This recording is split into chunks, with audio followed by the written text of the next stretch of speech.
A poor, stubborn girl saved a young millionaire on the street. What happened next changed her life forever. The streets of New York buzzed with the chaos of rush hour. Cars honked impatiently, pedestrians shuffled along the crowded sidewalks, and street vendors called out to passers-by. Among the throng was Emma, clutching her worn-out bag tightly as she navigated her way home.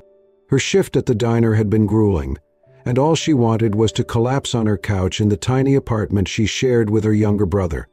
As she approached the intersection, Emma's attention was caught by a man standing at the curb, adjusting the strap of a sleek leather briefcase slung over his shoulder. He was well-dressed, his tailored suit and polished shoes a stark contrast to the grimy street. He checked his phone, his brow furrowed, exuding an air of impatience and distraction. Peter had just left an exhausting meeting, his mind swimming with financial reports and merger deadlines. He barely noticed the bustling street around him as he typed furiously on his phone. Suddenly, a blur of movement jolted him out of his thoughts. "Hey!" Peter shouted as someone slammed into him, shoving him off balance. He stumbled, the briefcase ripped from his grasp. The thief, a wiry man in a tattered hoodie, bolted down the sidewalk with Peter's briefcase in hand. Emma froze, her eyes darting between Peter, who was sprawled on the pavement, and the fleeing thief. People around them either ignored the commotion or sidestepped, unwilling to get involved. "What the hell are you all doing?" Emma yelled, her frustration bubbling over. She turned to Peter, who was struggling to get up. "Don't just sit there. He's getting away." Peter groaned, brushing off his suit. "I don't need." "Save it." Emma snapped, already chasing after the thief. The man darted into a narrow alley, but Emma was right behind him. Her heartbeat thundered in her ears as she lunged forward, grabbing the strap of the briefcase.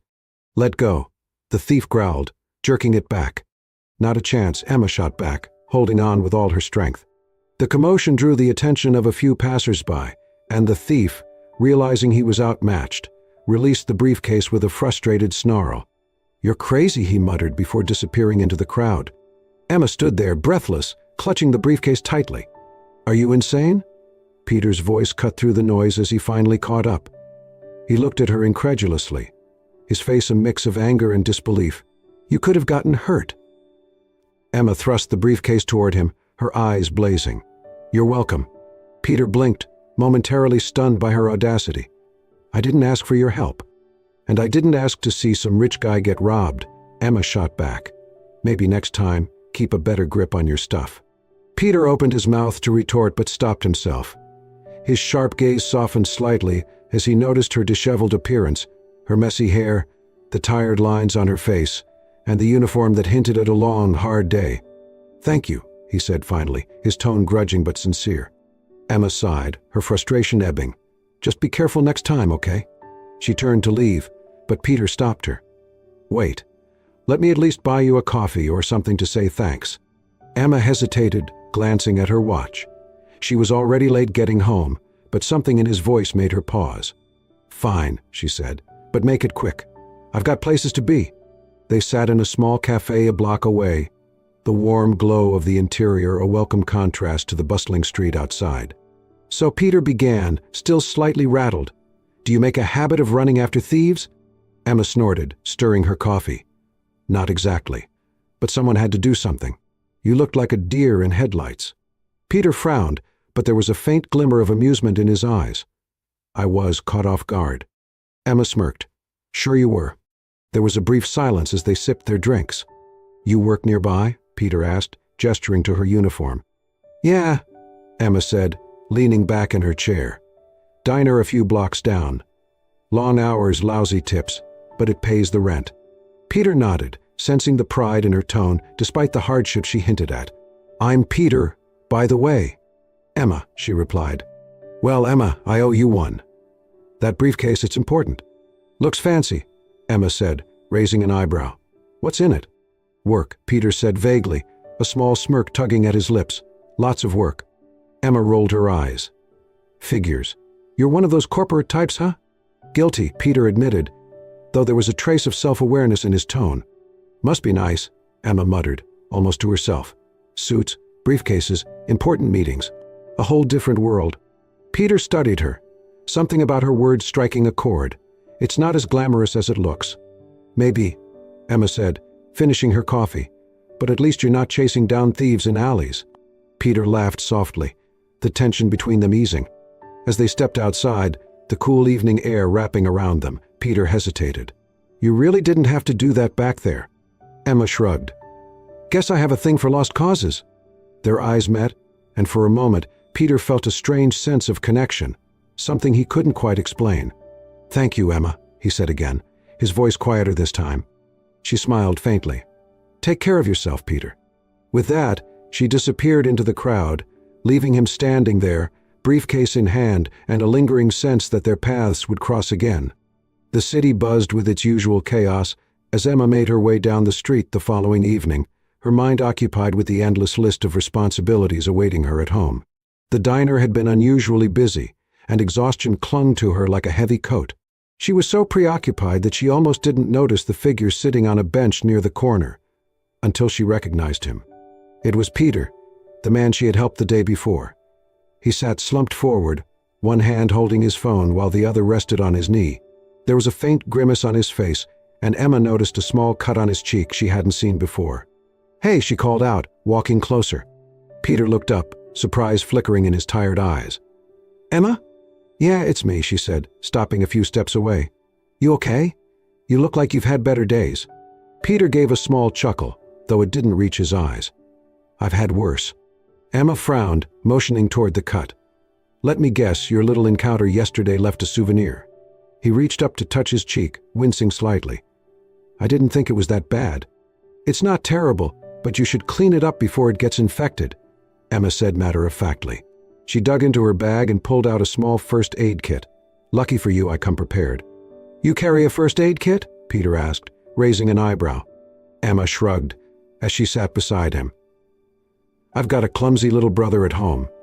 You'd be surprised how often I need this." Before Peter could respond, she opened the kit and carefully dabbed at the cut with an antiseptic wipe. He flinched but didn't pull away. "You're bossy," he said, a hint of amusement in his voice. "You're welcome?" Emma shot back, smirking. "There. Good as new." "Thanks," Peter said, his tone softer now. Emma packed up the kit and stood, brushing off her hands. "Well, take care of yourself, Peter." "Wait," he said quickly, standing as well. "Let me buy you a coffee. You didn't let me properly thank you yesterday, and now you've patched me up too. It's the least I can do." Emma hesitated, glancing at her watch. She was already running late, but the sincerity in his eyes gave her pause. "Fine," she said finally, "but just one cup. I've got places to be." The small cafe Peter chose was quiet, its cozy interior bathed in warm light. They found a table near the window, and for a moment, Emma felt a pang of discomfort. She was still in her diner uniform, while Peter's tailored coat and polished shoes screamed sophistication. "You don't look like you belong in a place like this," Emma said, gesturing to his clothes. "Neither do you," Peter countered with a teasing smile. Emma laughed, relaxing slightly. "Tusha." They ordered their drinks, and as the conversation unfolded, the initial awkwardness faded. "So, what's your story?" Peter asked, leaning back in his chair. Emma hesitated, twirling her spoon in her coffee. "Not much to tell. My parents passed away a few years ago, so it's just me and my little brother now. I work a couple of jobs to keep us afloat. Nothing glamorous, but it gets the bills paid." Peter frowned, his gaze thoughtful. "That sounds like a lot to handle." Emma shrugged, her tone light but resigned. "It is, but you do what you have to. Besides, my brother's a good kid. Worth every late night and double shift." Peter nodded, his admiration for her growing. "You're stronger than most people I know." "Not sure about that," Emma said with a small laugh. "What about you? You don't exactly look like someone who struggles to pay the rent." Peter hesitated, choosing his words carefully. "I'm in finance. Let's just say it's a demanding job." Emma raised an eyebrow. "Finance, huh? That explains the fancy suit and the expensive briefcase." "Guilty," Peter said, chuckling, "but it's not as glamorous as it seems. Long hours, constant pressure, and the feeling that no matter what you do, it's never enough." Emma tilted her head, intrigued. "That sounds lonely." "It is," Peter admitted, surprising himself with his honesty. "I spend most of my time surrounded by people, but sometimes it feels like I'm completely on my own." Emma studied him for a moment, her expression softening. "Well, for what it's worth, You don't seem like a total lost cause." Peter laughed, the sound genuine this time. "Thanks, I think." As they finished their coffee, Emma glanced at her watch and sighed. "I should get going. My brother's probably wondering where I am." Peter nodded, though he felt a pang of disappointment. "Let me walk you home." "You don't have to do that," Emma said, standing and grabbing her bag. "I know," Peter said with a small smile, "but I want to."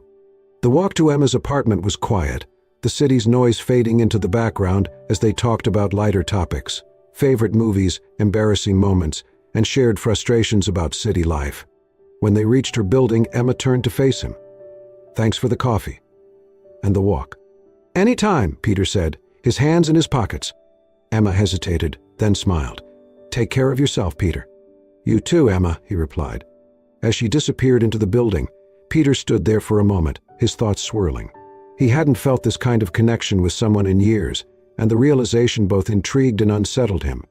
For Emma, the evening had been an unexpected reprieve from the constant weight of responsibility, and though she didn't fully understand why, she felt a strange sense of comfort knowing Peter had stepped into her world, even if just for a little while. The idea of doing nothing didn't sit well with Peter.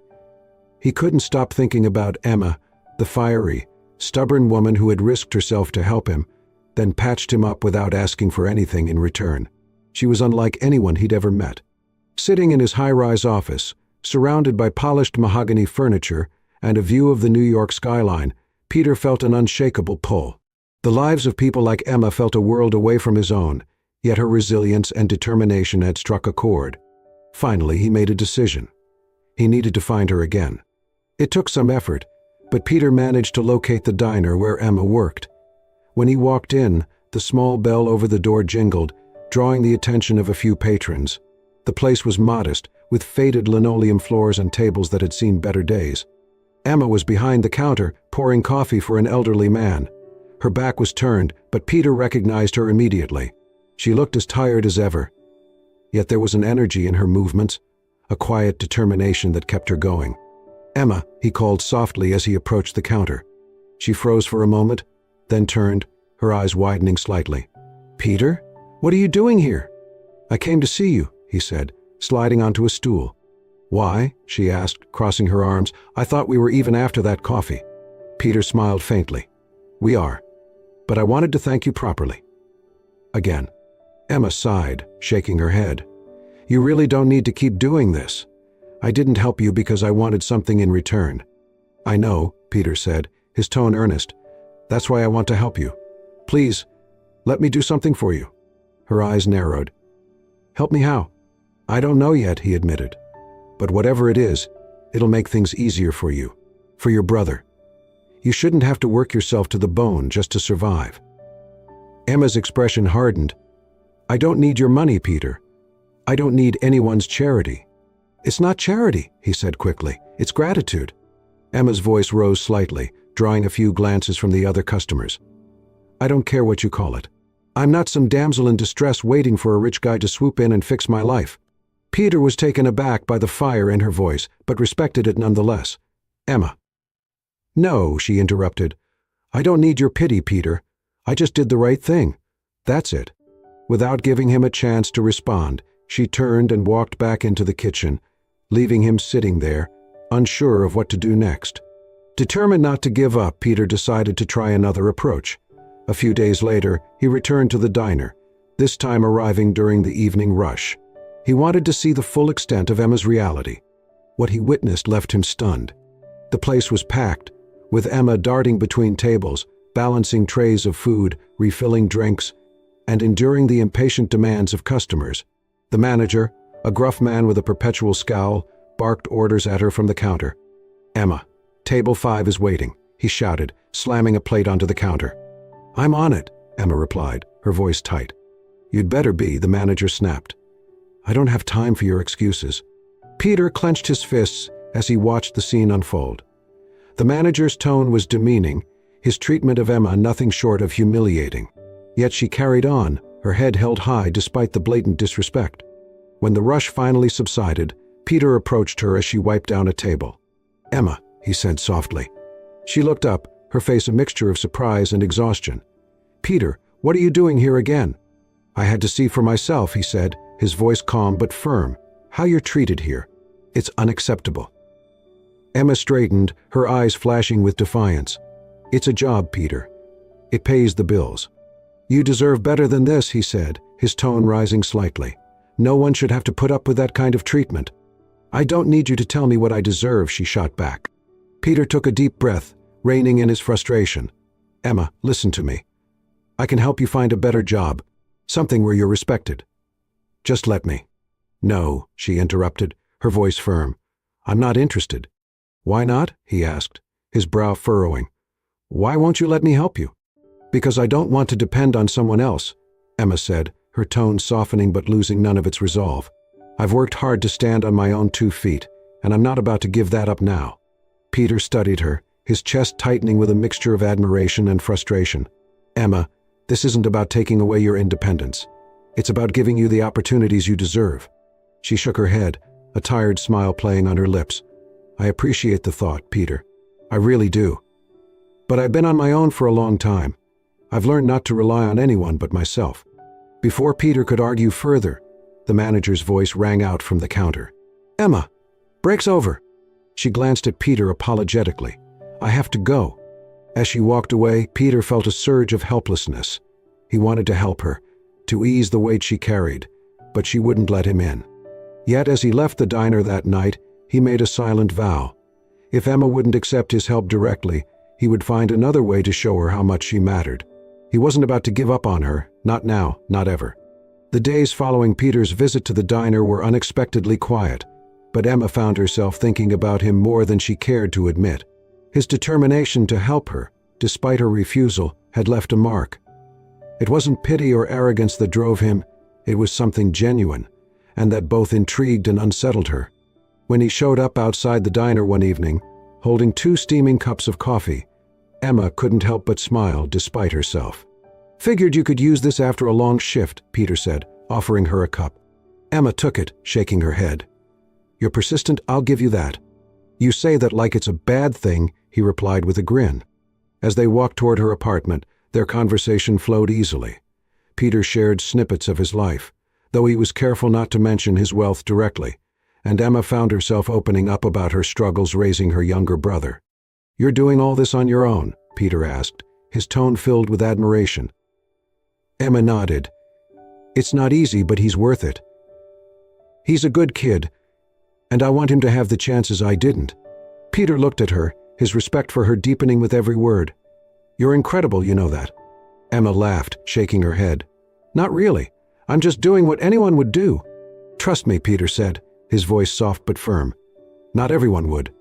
A week later, Peter called Emma with an unexpected invitation. "I'm hosting a charity gala," he explained. "It's a big event, lots of people, lots of noise. I'd like you to come."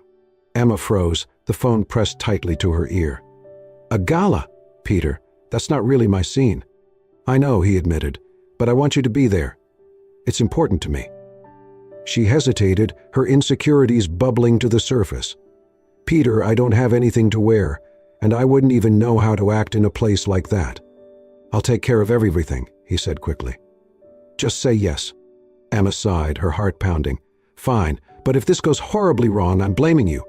Peter laughed, the relief evident in his voice. "Deal." The night of the gala, Emma stood in front of her small mirror, staring at her reflection. The elegant evening gown Peter had arranged for her to borrow hugged her figure perfectly, and her hair was styled in soft waves that framed her face. "You look amazing," her brother said, giving her a thumbs up from the doorway. Emma smiled nervously. "Let's hope I don't trip in these heels." When Emma arrived at the venue, Peter was waiting for her at the entrance. His tailored suit and easy smile made him look like he belonged in a magazine, and for a moment Emma felt painfully out of place. But when he saw her, his expression softened, and he offered her his hand. "You look stunning," he said, his voice genuine. Emma blushed, taking his hand. "Thanks. You don't look so bad yourself." As they entered the grand ballroom, Emma's breath caught. Crystal chandeliers sparkled above, and the room was filled with impeccably dressed guests chatting over champagne. Peter guided her through the crowd, introducing her to a few people along the way. Emma quickly realized that while the setting was intimidating, most of the attendees weren't nearly as impressive as they pretended to be. Her sharp wit and genuine curiosity drew people in, and soon she was engaged in animated conversations about everything from art to social justice. Peter watched her from a distance, a proud smile on his face. The evening took a turn, however, when one of the wealthier guests, a sharp-tongued woman dripping in diamonds, approached Emma with a condescending smirk. "And who might you be?" the woman asked, her tone overly sweet. "Emma," she replied, extending her hand. The woman ignored the gesture, her eyes sweeping over Emma's dress with thinly veiled disdain. "I see Peter's taste in company has evolved." Emma stiffened, the woman's insult cutting deeper than she expected. Peter appeared at her side almost instantly, his expression cold. "Angela," he said sharply, his voice like ice, "I suggest you think carefully about your next words." Angela blinked, taken aback by his tone. "I was only joking, Peter." "Well, it's not funny," he said firmly, his arm slipping protectively around Emma's waist. "Emma is here because I asked her to be, and she's more than earned her place at this table." Emma looked up at him, her heart swelling with gratitude and something more. Angela sputtered an apology and quickly retreated, leaving the two of them alone. "Thank you," Emma said softly, her voice trembling slightly. Peter turned to her, his gaze steady. "I meant every word, Emma. You belong here. Don't let anyone make you feel otherwise." The rest of the evening passed in a blur. Peter stayed by Emma's side, introducing her to people he trusted and ensuring she felt comfortable. As they stepped outside at the end of the night, the cool night air washing over them, Emma let out a deep breath. "I didn't completely embarrass myself," she said with a small smile. "You were incredible," Peter said, his voice filled with admiration. Emma glanced at him, her heart pounding. "Peter, why are you doing all this for me?" He hesitated, then took her hand. "Because you matter to me, Emma, more than I realized." For the first time, Emma allowed herself to believe that maybe, just maybe, their worlds weren't as far apart as they seemed. The glow of the gala had long since faded, but the memory of that night lingered in Emma's mind. As she walked through the bustling streets on her way to work, she couldn't help but feel the weight of the whispers, the stares, and the sharp-edged words from people like Angela. Peter might have defended her that night, but the truth remained they came from different worlds. That evening, Peter showed up at the diner again, his presence lighting up the dim, crowded space. Emma noticed immediately, her heart skipping a beat despite her resolve. "Peter," she said, walking over to where he sat at the counter. "What are you doing here?" "Is it so strange that I want to see you?" he asked, his tone warm but questioning. Emma hesitated. "You don't belong here, Peter." He frowned, tilting his head. "What does that mean?" "It means this isn't your world," Emma said, gesturing to the diner around them. "You shouldn't have to sit in a place like this." Peter straightened in his seat, his voice steady. "Emma, I don't care about that. I'm here because of you." Her chest tightened, the truth she'd been holding back bubbling to the surface. "That's exactly the problem, Peter. You don't care about things like this, but I do. I live here in this reality every single day, and no matter how much you want to ignore it, it matters." Peter stared at her, his jaw tightening. "Emma, you're overthinking this. None of that changes how I feel about you." "It doesn't change how I feel about you either," she admitted, her voice softening. "But it changes everything else." Later that night, they sat in her tiny apartment, the tension thick between them. Emma folded her arms, leaning against the kitchen counter while Peter paced the small living room. "Emma, this doesn't make any sense," he said, his frustration boiling over. "Why are you doing this?" "Because I don't want to be your charity case," she snapped, her voice cracking. Peter froze, his eyes widening. "You think that's what this is? Charity?"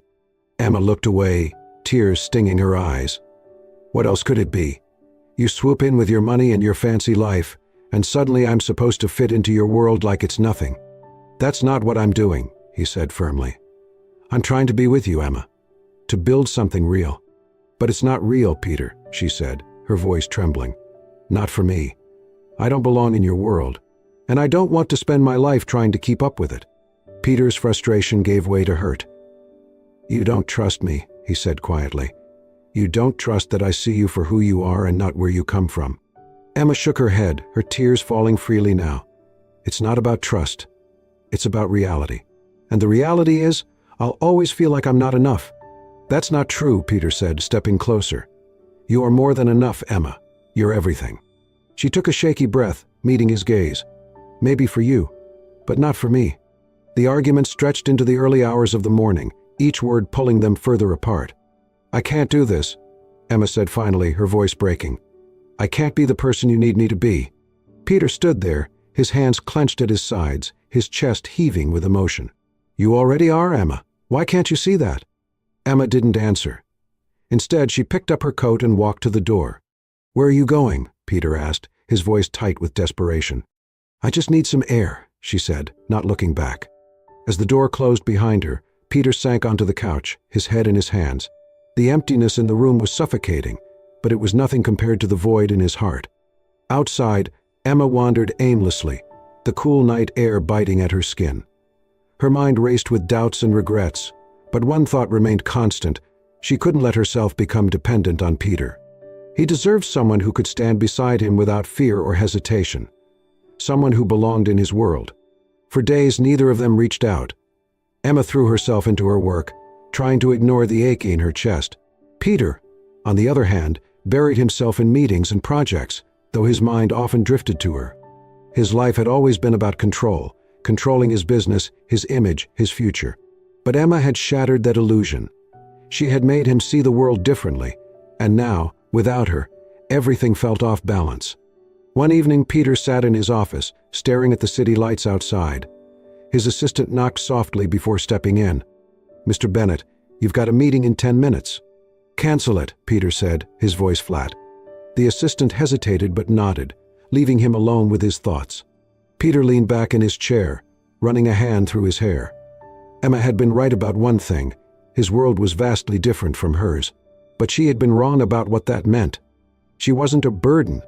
She was his anchor. For the first time in his life, Peter felt truly lost, and the only person who could guide him back was gone. He stood abruptly, grabbing his coat. If there was one thing he knew for sure, it was that he couldn't let Emma walk away without a fight. With renewed determination, Peter stepped out into the night, ready to prove that their worlds could collide and that the love they shared was worth it. The neighborhood seemed quieter than usual as Emma walked home from her shift at the diner. Something felt different, but she couldn't quite put her finger on it. As she turned the corner to her street, she stopped in her tracks. The apartment building where she lived, a structure that had always seemed one bad storm away from collapsing, was undergoing renovations.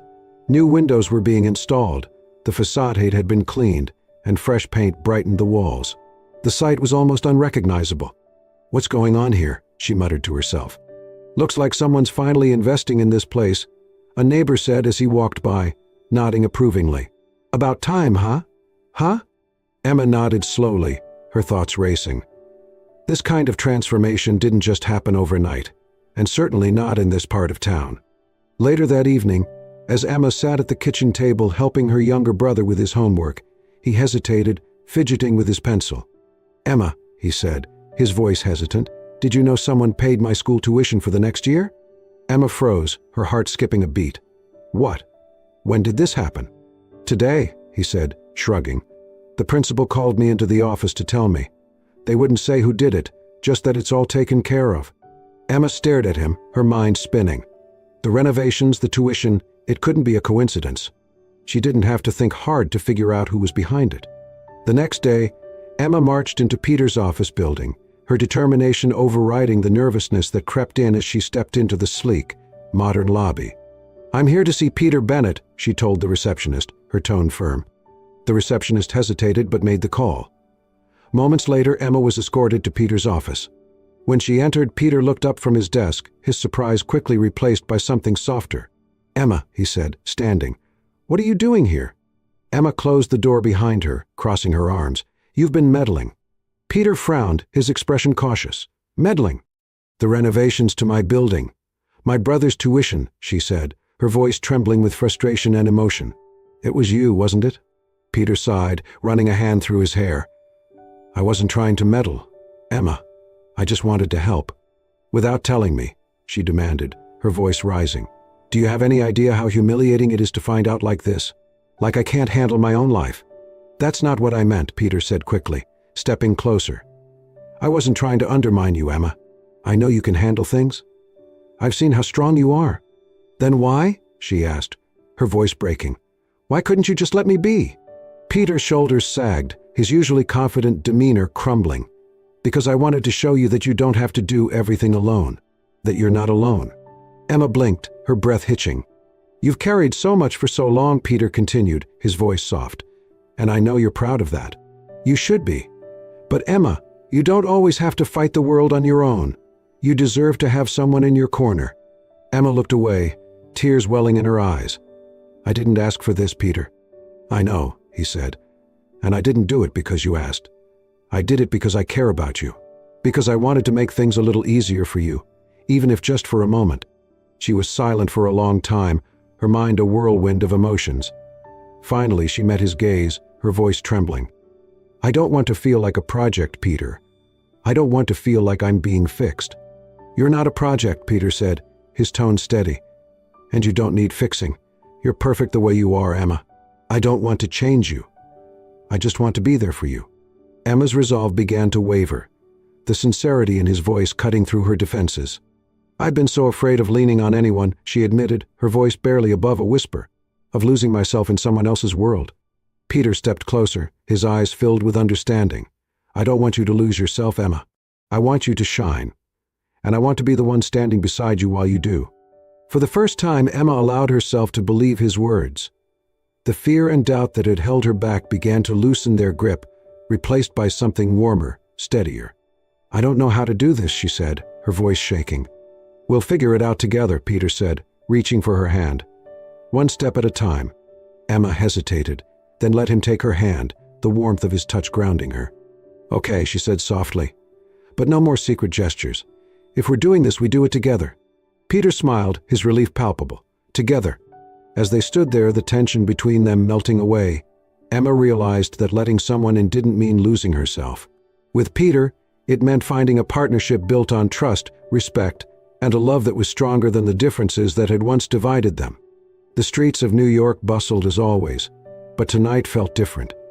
Peter stood at the corner of the intersection where it had all started, adjusting the lapels of his coat as he glanced down the sidewalk. He had been here many times in the past few weeks, meticulously planning every detail for this moment. When Emma appeared in the distance, his heart quickened. She walked toward him, her scarf wrapped tightly around her neck, her steps steady and sure. She hadn't asked many questions when he invited her out tonight, but Peter could tell by her curious expression that she was trying to piece things together. Peter, she called as she approached, her cheeks flushed from the cold. What's going on? Why are we here? He smiled, his hands slipping into his pockets. I thought it was fitting to come back to where it all began. Emma tilted her head, confused but intrigued. Where it all began? Peter gestured toward the spot where he had fallen that fateful day, his briefcase almost stolen, his life changed forever. Right here. This is where you saved me. Emma let out a small laugh. I didn't exactly save you. I just stopped some guy from running off with your fancy bag. You saved me in more ways than you realize, Peter said, his voice soft but steady. Emma's laughter faded, replaced by a warmth in her chest she couldn't quite explain. Peter. Let me finish, he interrupted gently, stepping closer. That day I thought I had everything figured out. I had success, money, all the things people dream of. But when I fell, when you stopped and helped me, I realized how empty all of it felt without someone real in my life. Without someone like you. Emma blinked, her breath hitching as his words sank in. You didn't care about my suit or my briefcase, Peter continued. You saw me as a person, not as a millionaire or a title. And you taught me what it means to truly connect with someone, to care about something more than myself. Her lips parted, but no words came out. She could only stare at him, her heart pounding. Peter reached into his pocket and pulled out a small velvet box. He knelt on one knee, his gaze never leaving hers. Emma, you've changed my life in ways I never thought possible. You've shown me what it means to love and be loved for who I am, not what I have. I can't imagine a future without you by my side. He opened the box, revealing a simple yet stunning ring that sparkled in the dim streetlight. Will you marry me? He asked, his voice steady but filled with emotion. Emma's hands flew to her mouth, tears spilling over as she stared down at him. Peter. Yes, she whispered, her voice trembling. Yes, I'll marry you. A cheer erupted from the small group of strangers who had stopped to watch the scene unfold. Peter stood, slipping the ring onto her finger before pulling her into his arms. You've made me the happiest man alive, he murmured into her hair, his voice thick with emotion. Emma pulled back slightly, laughing through her tears. "You're sure you're ready to deal with me forever?" Peter grinned, cupping her face in his hands. "I've never been more sure of anything in my life." In the weeks that followed, their lives began to blend in ways that felt both natural and extraordinary. Peter continued his work in the corporate world, but with a newfound purpose and perspective. His decisions were no longer driven solely by profit, but by a desire to create meaningful change, much of it inspired by Emma's unwavering compassion. Emma, meanwhile, remained rooted in her community, using her experience and resources to help others like herself. Together they started initiatives to improve housing in underserved areas, fund educational programs, and provide opportunities for those who needed a second chance. On a crisp spring morning, Emma and Peter stood together in a small garden surrounded by their closest friends and family. The ceremony was simple but elegant, a reflection of the life they had built together, authentic, grounded, and filled with love. As they exchanged vows, Emma couldn't help but think of the day they met, how chance and circumstance had brought them together. And as Peter looked into her eyes, his words a promise of forever, she knew that their journey, though unexpected, had led them exactly where they were meant to be. That evening, as the sun set over the city, Emma and Peter returned to the intersection where it all began. The streetlights flickered on, casting a warm glow over the familiar corner. "This place will always mean something to us," Peter said, holding her hand as they stood together. Emma smiled, leaning into him. "It's where you fell for me. Literally." He laughed, pulling her closer. "And I'd do it all over again if it meant ending up here with you." They stood there in comfortable silence, the hum of the city around them a reminder of how far they had come. Together they had faced doubt, fear, and the weight of their differences, emerging stronger and more connected than ever. And as they looked toward the future, hand in hand, they knew that the life they were building was one rooted in love, respect, and the belief that anything was possible when they were together. The garden was adorned with soft lights strung between the trees, their warm glow casting a magical atmosphere over the intimate gathering. Friends and family sat in wooden chairs, their faces lit with anticipation as Emma walked down the makeshift aisle. Her arm looped through her brother's. She wore a simple yet elegant gown, her hair swept back in soft curls. The bouquet in her hands trembled slightly, not from nerves, but from the overwhelming joy that filled her heart. At the end of the aisle stood Peter, his smile radiant and his eyes locked on hers. As Emma reached him, her brother placed her hand in Peter's, giving her an encouraging nod. Peter's grip was steady and reassuring as he led her to the officiant. The ceremony was short but heartfelt, filled with vows that spoke of their journey, their love, and their promise to always stand by each other. "When I met you," Peter said, his voice thick with emotion, "I thought I had everything.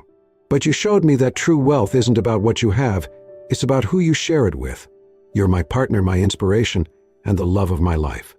Emma blinked back tears as she replied, "You came into my life when I least expected it, and you showed me that it's okay to lean on someone. You've given me hope, strength, and a love I never thought I'd find. I'm proud to be your partner, today and always." As they exchanged rings, the gathered guests erupted into applause and cheers. When Peter kissed Emma, the world seemed to fade away, leaving only the two of them in that perfect moment. The reception was just as intimate and joyful. Laughter echoed through the garden as their loved ones shared stories, toasted to their future, and danced under the twinkling lights. Emma and Peter moved through the crowd, thanking everyone who had supported them along the way. Emma's brother stood to give a speech, his voice steady despite the emotion in his eyes. "Emma has always been the strongest person I know. She's given up so much for me, for our family, and she never asked for anything in return. Peter, thank you for showing her that she deserves to be loved just as much as she loves everyone else." Peter smiled, wrapping an arm around Emma as the crowd cheered. As the months passed, their lives found a new rhythm. Peter continued his work in the corporate world, but with a renewed focus on projects that made a difference. He started initiatives to support affordable housing, small businesses, and education, often crediting Emma for inspiring his new approach. Emma, meanwhile, turned her lifelong dream into reality. With Peter's support, she launched a nonprofit organization dedicated to helping families in need. It started with providing meals and shelter but quickly expanded to include job training, childcare, and counseling services. "You've created something incredible," Peter told her one evening as they sat in their living room, reviewing the latest reports from her nonprofit. "I couldn't have done it without you," Emma replied, leaning against him. "But this is what I was meant to do." One crisp autumn evening, Emma and Peter decided to take a walk. They strolled through the city streets hand in hand, the cool breeze rustling the leaves around them. Eventually, they found themselves back at the intersection where they had first met.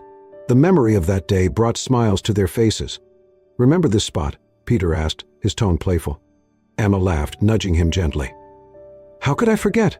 You were getting mugged, and I had to save you." "Hey, I could have handled it," he said with mock indignation. "Sure you could have," Emma teased, grinning. They stood there for a moment, letting the memories wash over them. The streetlights cast a warm glow, and the sounds of the city hummed around them like a familiar melody. "Do you ever think about how different things would be if we hadn't met that day?" Emma asked, her voice soft. "Sometimes," Peter admitted, tightening his grip on her hand. "But honestly, I don't like to dwell on what-ifs. What matters is that we did meet, and that we've built something incredible together." Emma smiled, her heart full. "You're right. We've come a long way, haven't we?" "We have," Peter said, pulling her closer. "And we've got so much more to look forward to." As they stood there, looking out at the city that had brought them together, they felt a sense of peace and excitement for the future. They had faced challenges, overcome doubts, and found a love that made them stronger together than they could ever be apart. And as they walked hand in hand into the night, they knew their journey was just beginning. As Emma and Peter walked hand in hand through the city, their story became a testament to the power of kindness, resilience, and love that bridges even the widest divides. From a chance meeting on a busy street to building a life filled with purpose and joy, they proved that the most unexpected moments can change everything. Their journey reminds us that love isn't about where you come from, it's about where you're willing to go together. If this story touched your heart, don't forget to like this video and share it with someone who believes in the beauty of love and second chances. And for more heartfelt stories that inspire and uplift, be sure to subscribe to Soul-Stirring Stories. Thank you for watching, and we'll see you in the next story, where every moment has the power to change a life.